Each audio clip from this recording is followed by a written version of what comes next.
Okay, we are now at the top of the observation tower after taking a tour of the power plant and came out on that second tower after being all the way down there.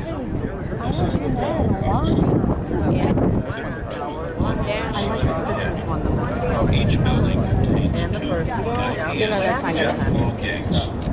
These gates allow us to run water around the turbines if necessary. Okay, and there's the bridge, and we'll look at the structure over there.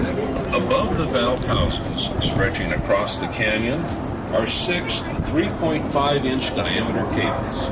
Okay, electric cables he's talking about. If you follow the cables to the right, you will see the lifting mechanism of the crane that is supported by the cables. Oh, the cables. There we go. This is the original crane from the building of the dam. It is the oldest and largest continuously operating cableway crane system in the world with a lift capacity of 150 tons.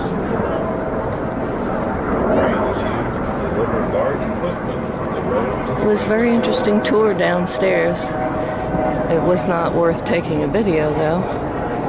But this is... canyon walls, one can marvel at the tenacity and skill. So we finally made it to Hoover Dam. Dangerous undertakings on the Boulder Canyon project.